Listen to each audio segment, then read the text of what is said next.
Welcome back to another episode of Sport Xposure Podcast. As you know, Sport Xposure is all about telling our sports stories, sport journeys, and things that we've gone through to inspire the next generation of student athletes. Today, I have Diamond Johnson here. What's up? What's up?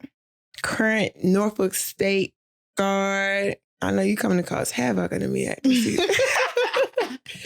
can't wait to see it. Thanks. So you ready? We're going to get into it. Yeah, I'm ready. Okay. So first of all, at Sport Xposure, we're all about celebrating our triumphs and learning from defeats. When you think about your sport journey and things that you've gone through, what comes to mind when you hear that? Just a lot of adversity, a lot of tears, a lot of fight, a lot of trying to be strong. Because over these past couple years, it's been rough. It's been a lot for sure. Well, let's start there. Let's talk about the things that you've gone through as a student athlete and the things that you had to be strong for and the things that you had to combat while still being Diamond Johnson. Yeah. Just have to overcome a lot of people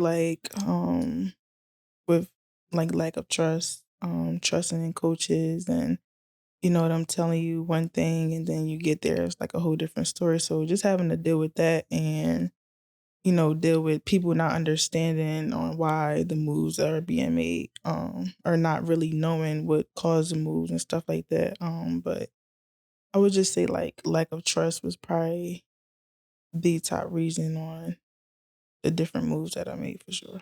Okay, so before we get real deep into it, where did basketball get introduced to you? Actually, I know you've been balling forever. Yeah. So I said, my girl was hooping with me in high school. She was in 5th grade giving us buckets. It's probably been I've been balling since I was 11. I started playing organized ball here in Virginia, Hampton, starting with the Black Widows. And then we all started. I started the Black Widows for sure. And then started with Boo. And then it's been up from there, then college and everything else. So this is really where I started playing basketball. Were you introduced to basketball from your family, your environment? It was just environment. I grew up in Philly too, and I just followed my brothers and his friends and stuff like that. But I didn't really play basketball. I started running track or relays and stuff like that, and then jumping, gymnastics, flipping. It really wasn't basketball. So when I did pick up a basketball, it was instant. That's the one I knew I was gonna be consistent with. So I said, ever since I can remember, you've been a dog. Where did that grit come from? It just came from the environment. Just playing with the boys, being outside every day, and I didn't have a phone till I was 9th grade. So I was just really outside, an outside kid. Yeah. We don't see that too often. We don't see that now. They got iPads, tablets. Exactly. They don't know nothing about it. For real though. They don't know nothing about it. Yeah. So let's talk about your recruiting process. Recruitment process? Picking a school.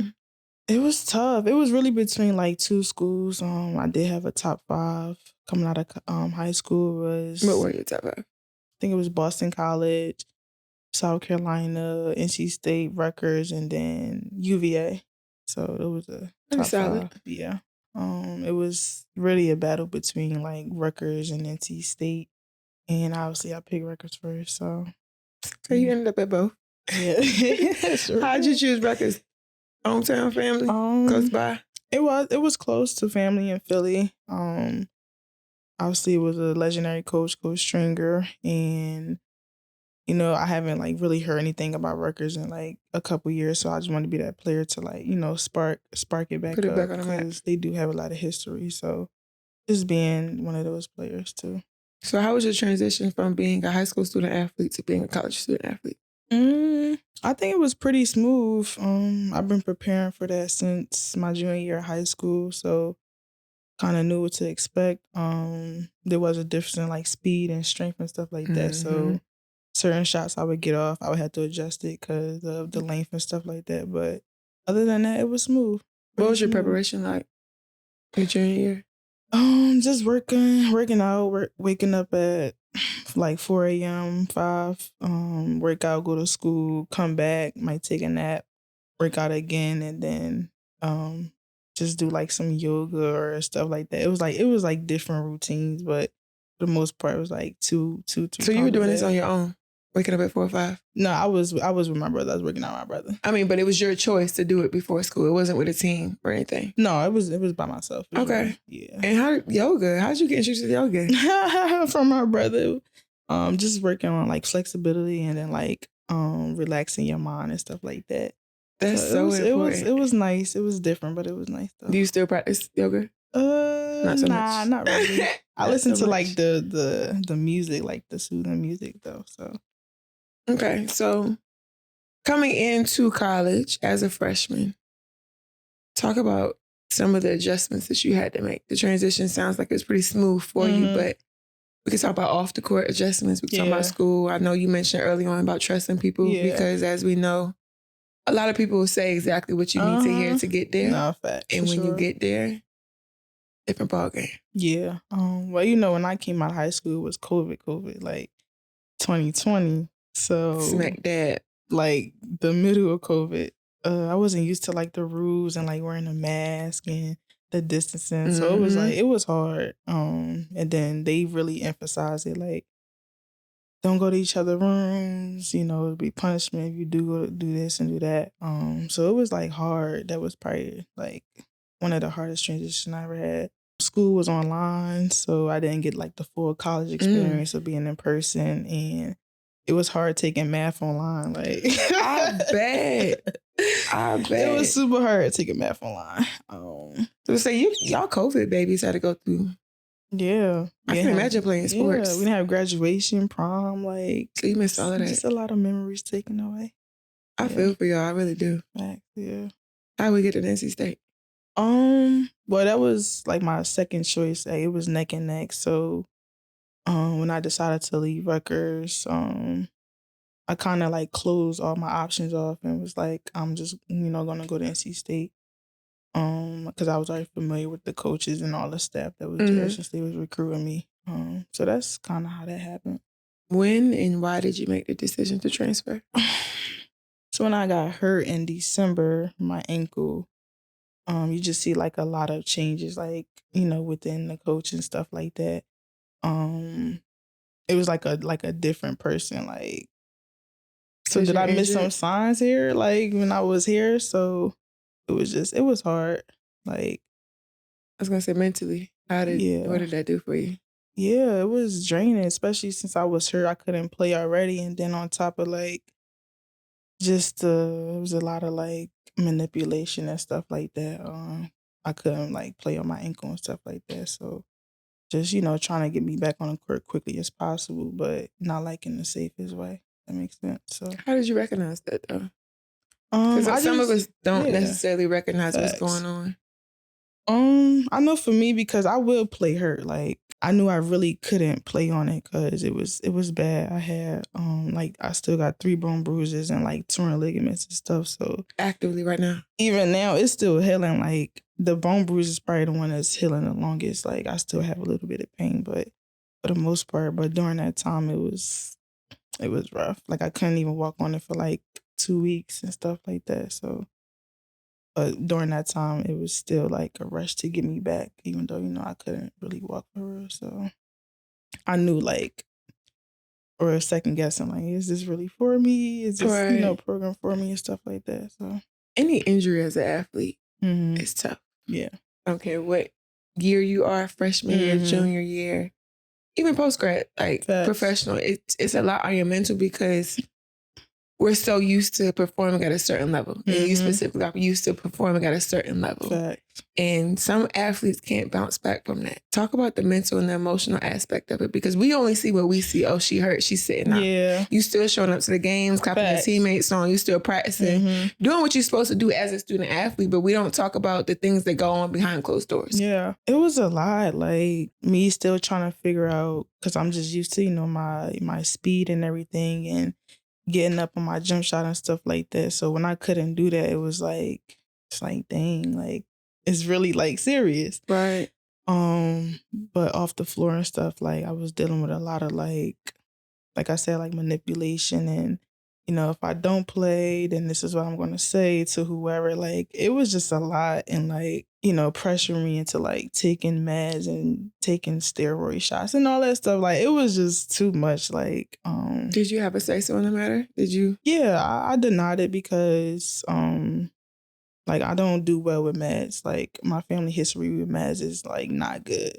Like especially with my dad and stuff. Like so I'm like anti meds unless it's like a ibuprofen or something like for the swelling. But as far as like all that stuff that I don't know what it's gonna do, like it might heal my ankle for a little bit, but who knows like the long-term effects and like the side effects. So it was a lot of that stuff and just like rushing, like trying to really speed the process up, So and you mentioned you're anti-meds because of your father, whatever you've seen in your household. Yeah. And a lot of us being Black athletes, we are hesitant to certain things because of what we've seen. Do you care to elaborate on that? Yeah, so like my dad, he got sick when I was younger and they put him on like a lot of medication. Like at one point he was fine, he was walking well, he started to talk again. And then, when he went to hospital and they was, giving him all these medicines and stuff, he came out not being able to walk or talk.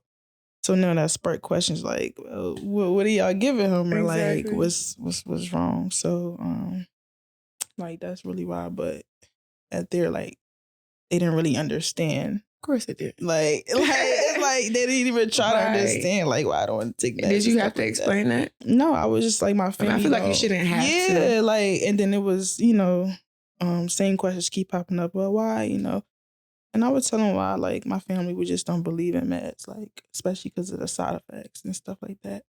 So. And they weren't going. It was day way to highway. Day way to highway. So. And when you got to NC State, was it a better environment for you? No, I was actually talking about NC State. Yeah. And that was one of the reasons that they not brought you back home. Yeah, for sure. A lot of lack of trust and stuff like that. And obviously basketball, like, just didn't think it fit more of my style. Like, some players you can't like keep players like on the leash or you can't like cage them in and stuff. Especially like that. Especially not a player like you. Like you have to, and then just trusting like what your players can do and stuff like that, and really knowing like type of players that people got. So, do you feel like you had a voice in some of these situations? Not really. No, I mean I spoke up for whatever I need to speak up for, but like you said, it was like the way or the highway, because I had control, what I have control and stuff like that. So now you're at HBCU. Yeah. Let's talk about that. That's a huge transition. Nah, it is for sure. How you liking it? I love it. Like you say, like, as you stay at Rutgers, like the majority of Black people are just athletes. But outside of that is, not a lot of people like me. So it was,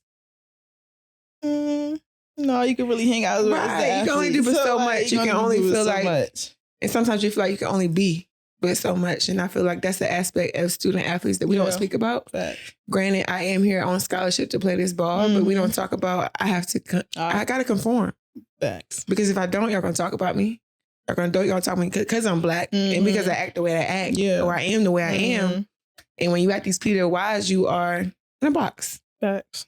Versus, and I'm saying from experience because I went to a Peter Y and HBCU. I didn't play ball at the Peter Y, but from what I'm seeing, and even in my research and studies, the experience is completely different. It is. So how is it now coming from Rutgers to NC State, which are Power 5 schools, to a HBCU, and everybody you see look like you? Yeah. Your support staff looks like you. Your athletic staff looks like you. Your teachers look like you. Facts. The janitors look like you. Everybody looks like you. No, it's really nice, and I would love for people to experience this like HBCU life too. Like you said, it's just a lot of people that you can relate to. Like some of y'all might have the same problems, and like you can go talk to them and vent to them and stuff like that, and they'll really understand you. And I think it do teach you like a way in life, like. Everything is not going to be handed to you. Like, you're not going to live in this fantasy where everything is paid for. You got all the food. You got all the Gatorade. It's different, like, it is different. Like, but I think it prepares you for life to figure out things on your own. Because in life, you're going to have to do that. Even when I want to go to the WA. Like, like you said, like not all the teams got charter flights and stuff. You have to get on a real plane and buses. So I think it definitely prepare you for like the real world. I think it's part of the experience. Like all of those things because HBCUs are, I hate the stigma that we have, Mm-hmm. but every school come with some type of BS, Mm-hmm. whether you see it or not. Mm-hmm. Every school got it at each level. And I just feel like because we're Black, of course, because the historically Black colleges, universities, we are exploited because we have issues. Yeah. However, at PWI, they don't talk about their issues. Facts. I love my HBCUs to death. Mm-hmm. I don't care what school it is. My people is my people. Yeah. But that comes with it too, though. Like, we don't have finances to do the things that Rutgers or NC State could do. And it's not necessarily our fault. Mm-hmm. Like, it's not, I feel like in making this decision historically, these are the schools that we were only allowed to go to. Mm-hmm. So we were forced to make it our environment. Make it whatever we had to. Facts. And the environment as a student athlete, I mean, you haven't played a game yet, but those are things that I'm never going to forget. Like that environment, being surrounded by my own people, especially being home. Yeah. In the city, in the 757, the people that I grew up around, the people that mentored me, coached me, it's a whole different vibe. Like, I'm sure you're feeling that. Yeah. How does it feel so far? Yeah, it feels good. Like a lot of people, they glad I'm back and stuff like that. 'Cause, I went to Phoebus too. 249. 249. So yeah, it's definitely nice. It just feels good. Like it feels different. Yeah. So over your journey, 3 schools, let's talk about some of the lows, off the court lows that you had to go through, that you had to fight through. Just a lot of like obviously family issues. Some family members are like, oh, do what's best for you. Some is like, stay at the Power 5 level and stuff like that. So just kind of dealing with that and just picking or choosing to what I want to do. Also, while also like they like supporting me and taking their advice, but still like knowing what's best for me too at the same time. And I think that knowing what's best for you is really what stuck out to me because to play at the level that you've played at, the levels that you've played at from the Black community, oh, she made it. Which you did. But like I said, it always comes with some stuff. Yeah. And to make the decision that you made to go from PWI to HBCU, I'm sure you heard some backlash. Yeah, not for like, sure. why would you do that? And what do you have to say towards that? Because I see you on Instagram, you talking about it. At the end of the day, it's your decision. Facts, yeah. So what would you have to say to some P5 recruits or some P5 players that are thinking about transferring to HBCU? Because we don't get that side too often. Because now the culture of transfers, the culture of PWI recruits leaving to come to HBCU, we're starting to see more of it. Yeah. But I feel like if we had more voices like yourself explaining why or explaining what it is, we would see more of it. I mean, I just think it's all about what you want and in life and what you want to do. Like for me, a lot of people was like, this might hinder my decision or going to the WA and stuff like that. That's just people's opinion. But if you just believe in yourself and like, you don't always have to go to the bigger schools. Like you said, I done been to 2 of them and this is probably the most at peace I felt, over the years and really at peace about my decision and no second guessing and stuff like that. So I just think, I don't know, you just have to go with your gut and just really don't take the outside voices out of it and just know what you want to do and stick to it. Because it can be a lot to give in to what other people say, like especially if it's a lot of people saying it. So just being true to yourself, and that's what I kind of wanted to do is, make more Black athletes go to HBCUs or at least experience it because at least give it a thought. At least a thought. What I'm saying, like see what's going on. Yeah, because like you said, you really never know. You never know. And as a P5 recruit, a lot of kids don't even give HBCUs the option. I ain't going there. Yeah. But you never know. Like, and in my opinion, you got the upper hand. If you get recruited by all these schools, you go to an HBCU, you're bound to play all 4 years. No, starting. Yeah. What I would say is that for like the HBCUs and like mid-major schools, is I think they should give it a try to at least go after those top players. Like I said, like I was always interested in the HBCU because I've been around Black environment for like my whole life. So, but none of them never came for me. Like none of them came for me. You had 0 HBCU offers. Like none of them came for me. So HBCU coaches, I got issues. I got issues now. Like, come on now. Yeah. So just like that, like just having confidence in themselves and in their school and what they have to offer to recruit like the top kids and stuff like that. So I would say that like to those schools for sure. And now we're seeing more of this transfer program. This is new to me. I ain't have a transfer program growing up. Mm-hmm. But in reference to your story, it's so important that you make the right decision because it's so easy for you guys to leave and jump and hop around to these different schools. Sure. And one wrong decision can get you in a wrong situation. Mm-hmm. So what advice would you have to student athletes that are thinking about transferring or just trying to figure out, is this what I want to do? Mm-hmm. Because that's a process in itself. Me personally, I lost the love for the game my sophomore year, but I didn't care enough to transfer. So I just stuck it through. I was one of those athletes that I just happened to be good. I didn't put too much extra time because I didn't care to take it the extra mile. But because I know transferring comes with a lot. Like you don't know if your credits are going to transfer. Mm-hmm. You don't know what type of environment you're getting yourself into, your teammates. Yeah. And it's just a lot of factors that play into that. Talk about those. I think most importantly, like just do your research. Like you said, you might could talk to people about like credits and what might transfer, what not, and stuff like that. Far as things like environment, like just do your research or talk to people that's been there or that's around there now, to really make sure like this is the decision you want to make. And I know it's hard to trust sometimes because you do get, different versions of people, but hard. You just gotta know who you trust the most. For real, pick one. Big one. Like, you just got to know who to trust the most and know who really got your back in whatever decision you make. That's really all I can say. Like, just really do your research and go with your heart. So how did you find out your decision coming off of state? I went my heart, like I said. Were there other HBCUs on the table? Nah, because I've been watching a lot of, like, basketball, too, and, like, in mid-majors, and because you see a lot of mid-majors start being those Power 5 schools, like even early in the season and stuff like that. So that just intrigued me of like what they can do, like especially being like a smaller school and how they are able to beat those big schools. And I just wanted to be a part of that. Like I said, HBCU, because I wasn't thinking about going to another PWI school, So Norfolk State, it's close to home. Mm-hmm. They a good team, a good coach. Yes. Just won the MEAC championship last year. So all those factors did play a part in why I went to NSU. So, and you mentioned being a part of basically history when it comes to playing at a mid-major level and HBCU level, and we're starting to see now that these teams are beating the P5 teams. Mm-hmm. And me playing at Hampton, I did have the opportunity to beat a lot of those P5 teams in bigger schools. Yeah. And to me, it's like it's a chip on your shoulder because.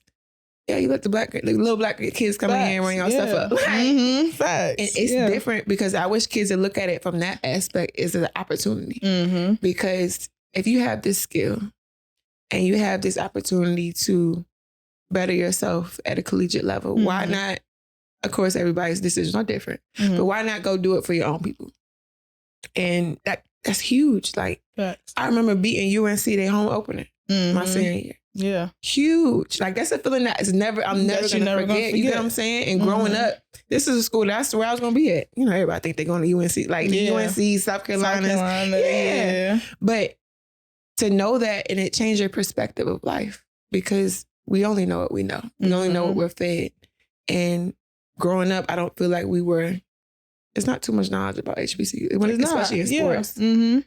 And now that you're taking the approach, I think that it's so, so dope for you to keep telling your story and to keep talking about it and to keep being the liaison in the community because if Dom could do it, why can't I do it? Yeah. Right? I feel it. And have you had any transitioning issues? I mean, for sure. That's what I'm saying. It's different now. The levels, I love my people, but there's levels to it now.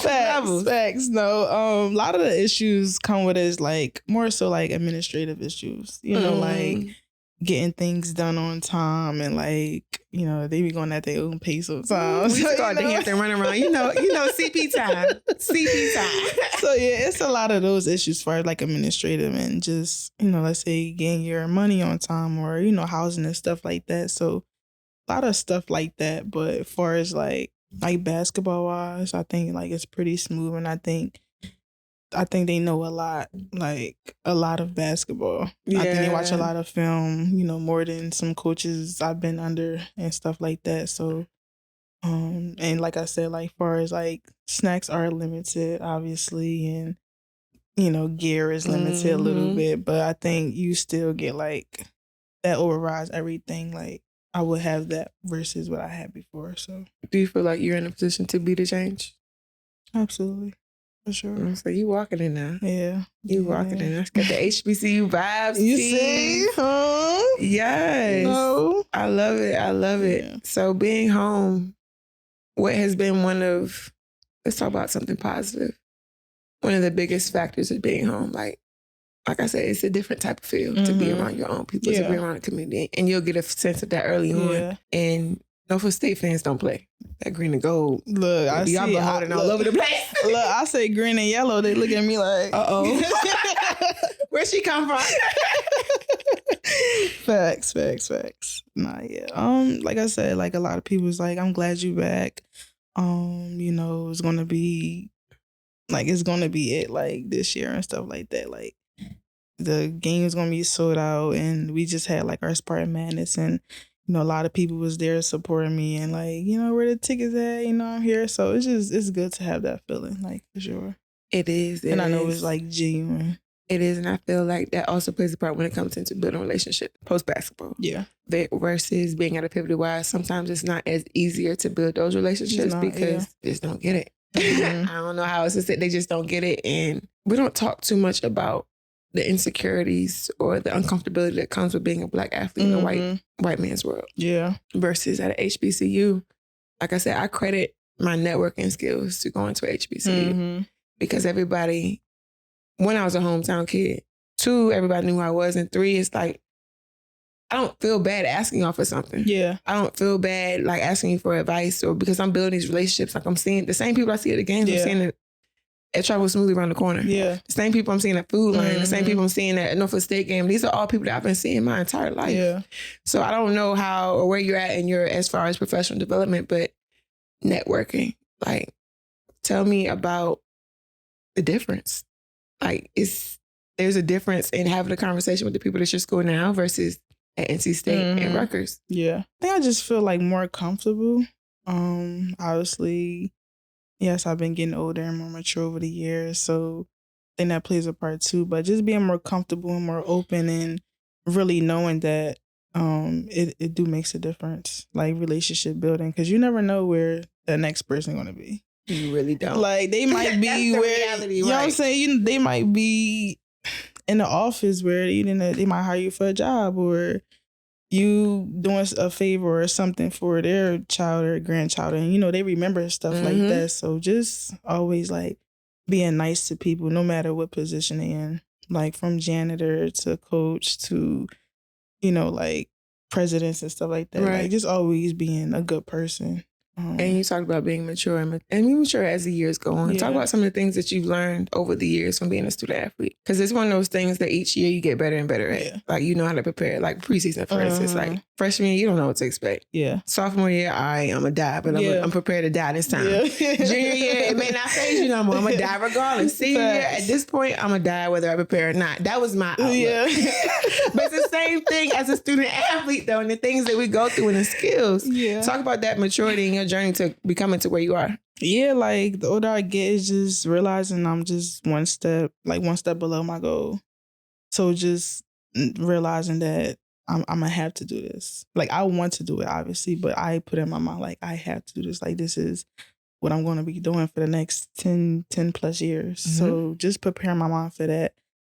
Just give an example, like you said, like for like conditioner, you might die today, you know, and tomorrow, the day after that. But I'm gonna live to see. But it's a good die, right. Like it's a good die. Like just putting me in that headspace, like I have to do it, I have to get it done, or it's gonna stop me from the long run. So just thinking about like longevity and how that's going to prepare me now. That's the mindset that I have now.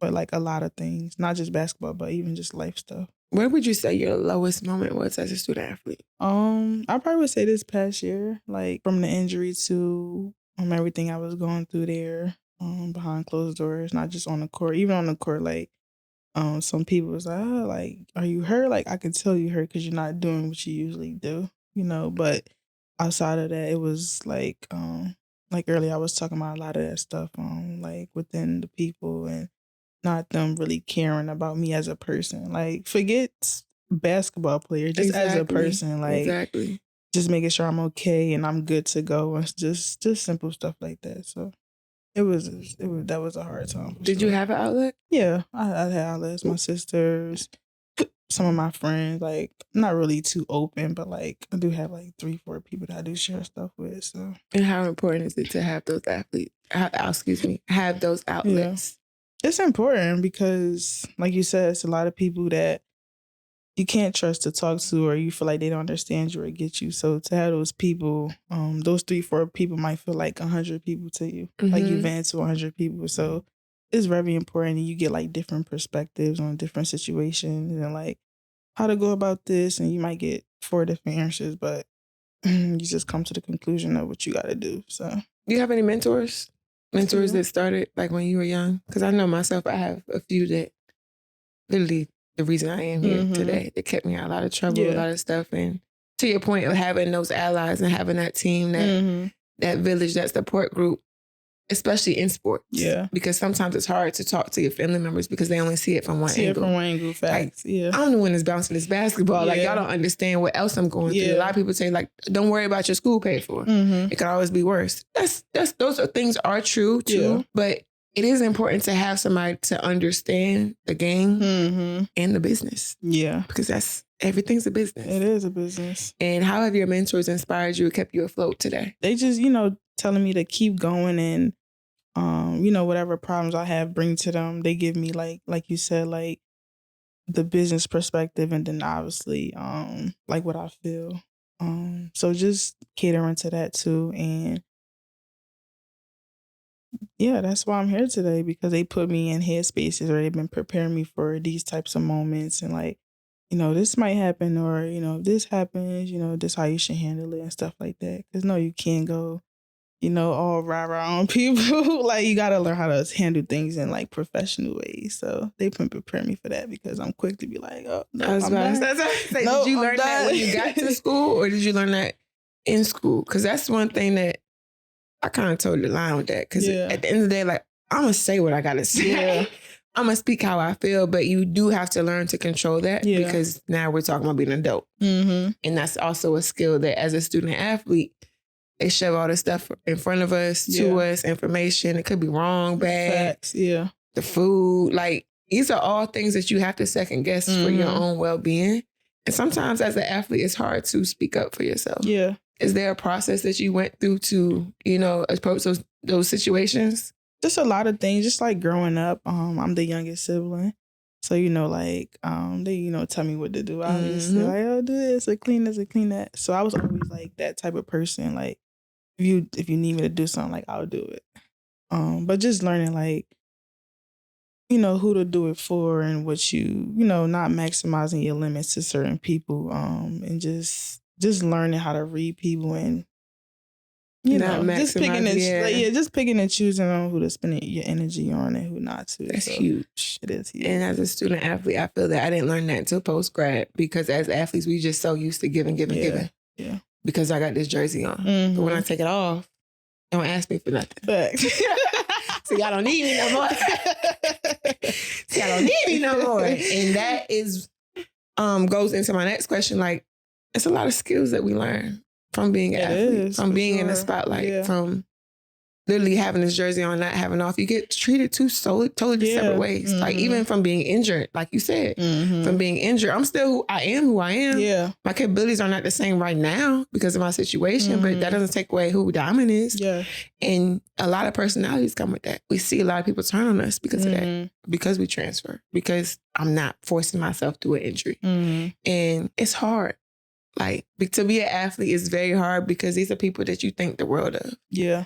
And you don't have enough decency to I'm telling you I'm hurt. Mm-hmm. No, I'll play through it. Yeah. You good, ice it up. Mm-hmm. Now if I go and ice it up and I tear it up some more, then what? Facts, because I have a whole future here. I can't. You know what I'm saying? Smart, yeah. So what skills have you learned through this process? Because you've been through a lot. You've traveled. You've seen this business on 3 different levels so far. Being patient, obviously. So the things that you can't control, but the stuff you can control. Just make sure you controlling it. Control what you can control. I live by that. Facts. Got to. Don't let nobody take you out of your character because it's hard not to. It's definitely hard, but you gotta stay composed because people only gonna see, the bad and when you act out, but they don't see, how composed you stand. So, and I would say speak up, speak up for yourself. I was the type of person, I'm shy and I don't want to cause no problems. I'm not too confrontational. So just having that voice and speaking up because a lot of people will take advantage of that. And, think they can get over and stuff like that. So I'm just having that voice too. I was going to say, I like to say that I've seen you evolve when it comes to having a voice. Because I know Quiet Diamond to now. Yeah. You don't mind having these conversations. You don't mind speaking up. Mm-hmm. And where did that come from? Did it come from you going through what you're going through? Because a lot of things we go through things and we think it's the norm. Yeah. Not knowing. Because if I would have spoke up, the situation could have been differently. Facts, yeah. And like I said, as student athletes, you're an athlete, be an athlete. Don't speak up. Mm-hmm. Don't use your platform for this. Especially with the NIL stuff. Fact, yeah. You literally have to show that you're more than an athlete to get an NIL deal. Yes, for sure. And that's a process in itself too. So how did you adjust to that? Just having people around me now I have an agent and, she tell me the right things. I think she's for me, genuinely for me. Take out the business, take out me just being a basketball player, she genuinely for me as a person. That's important. And I think that's important with NIL stuff because, most people just would, do a lot of stuff for money. But for me, it's specialized to me. Who you are. Certain things I like, certain things I don't like. And I wouldn't do those type, businesses, stuff like that. So I think she caters to who I am, but also getting me out of my comfort zone and having to do certain stuff, the social media stuff. Mm-hmm. It is a lot. It's a lot. It really is a lot. It is a lot. When NIL was introduced, 2 years ago, I want to say? 2 years ago. 2 years ago? You were already in school when it was introduced. Mm-hmm. That's been a game changer. Has it been for you? Yeah, it's been a lot. Because now it's your social media page revolves around businesses trying to partner with you and stuff like that. So you have to post frequently or, I'm not a big poster. It's hard. But you have to post frequently so business can know you can promote their product and stuff like that. So it is hard, but that's my agent is for. She's definitely helping me with that stuff. So. You think it's been fun? I feel like it's been fun. Yeah. I think it's thrown an extra factor when it comes to being a student athlete because I would have been running them deals up. Whatever you want me to do, I've been running them deals up. And to see that athletes are finally getting paid in some way, shape, or form. I know it's different at each level. Talk about the game changer for your life specifically. Yeah, it's because, usually we get money or stipend and cost of attendance and stuff like that. But now it's you have to really learn how to budget your money for the amount of money you're getting. You can't just splurge. You have to really save your money and learn how to manage it. And how has that process been for you?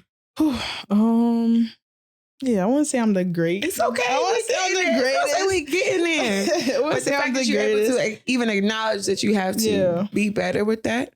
And when it comes to managing your money as a student athlete, because I know I was just getting Pell Grants, ain't got no bills going. I was going straight to the nigga stuff. And now with NIL, you got to move a little differently to save. And how important is that for you to really take care of your finances? Because you just never know. Yeah. And it's money that's being given to you. It's important that you use it frugally. Yeah. But all athletes don't have that because we want to have the flashiest, the shiniest, the best of everything. Yeah. And once again, that's another transition. So what has that transition looked like for you? How did you know, or what steps have you been taking to manage your money better? Putting like money away that I can't see. Like it is in my bank account, but I can't see it.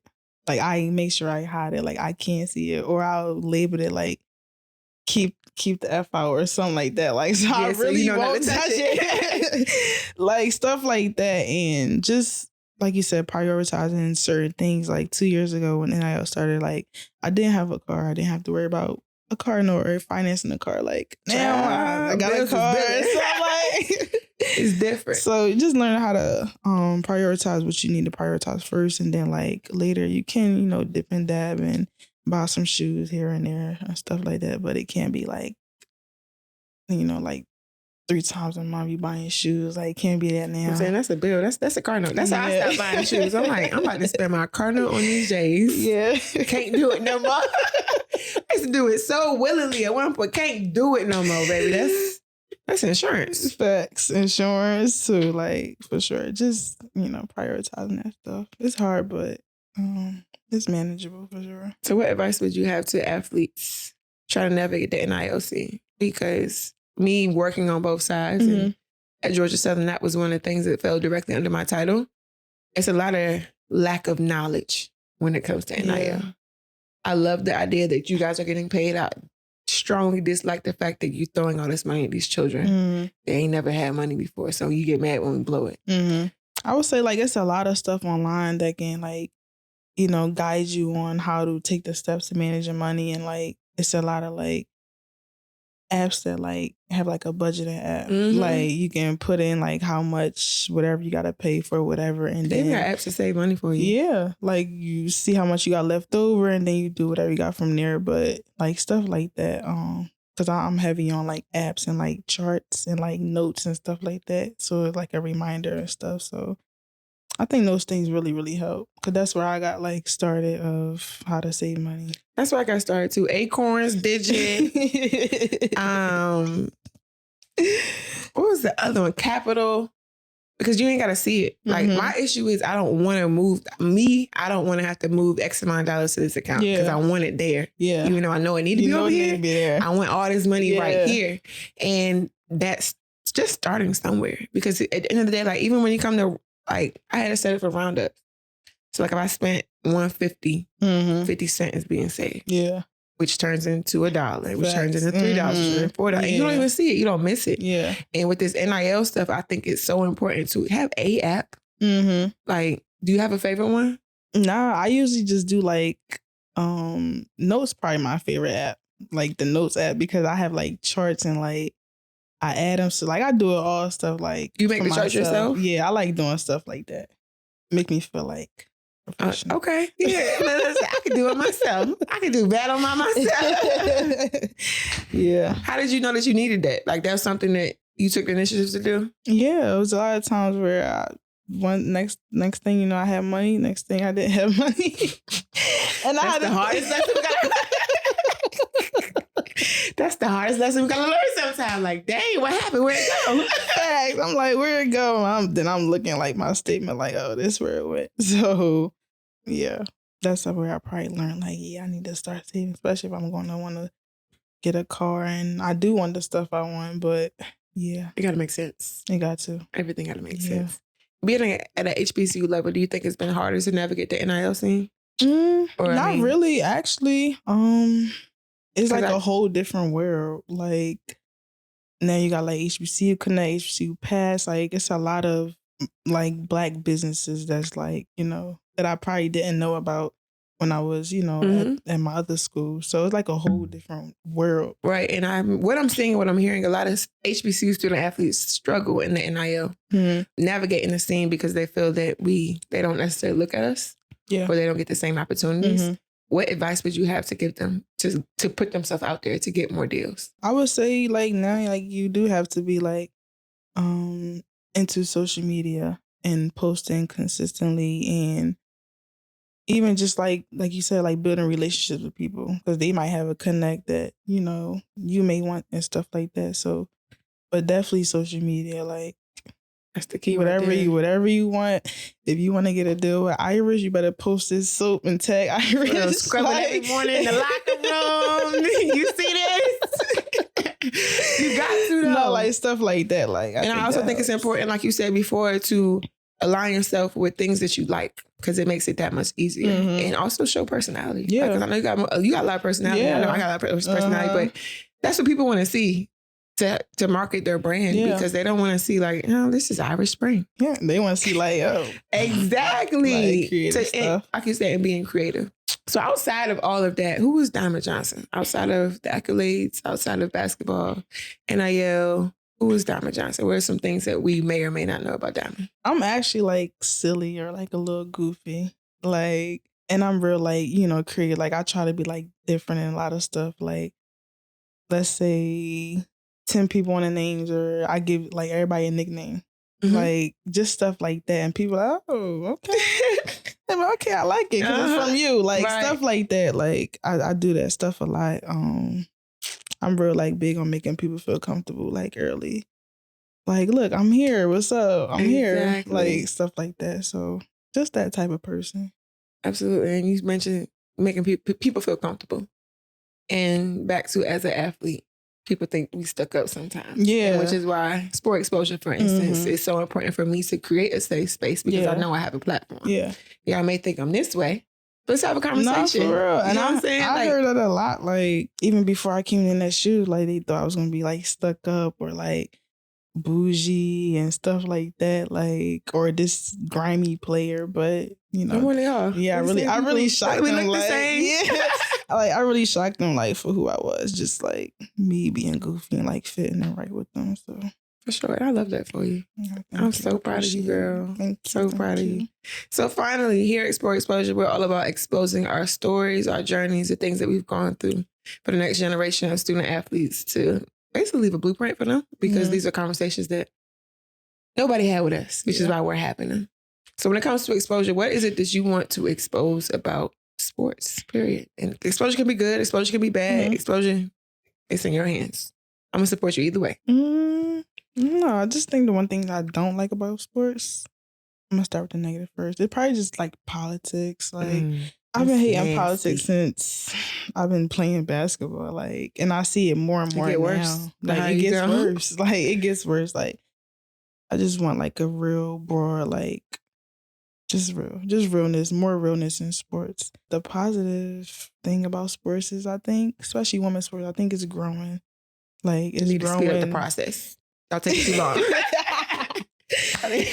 Oh, for sure. It's growing tremendously, though. Like, they just announced, like, a new team, and I think it was Oakland. Like, that's big, because we've been talking about expansion for, like, I don't know how long y'all have been talking about it. But I ain't even step my foot out there. I'm like, I ain't gonna make it. It's cool.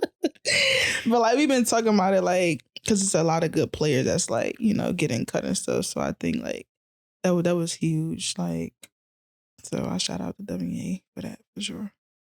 Thank you so much for your time. No, thank you. I can't wait to see you on the court this year. I'm going to be there on the court. It's courtside. Hey, Dom. Hola. Well, good luck with everything this season. I hope and pray a student athlete out there has gained something from this experience, from this sit down and from this conversation. We'll catch you guys next time.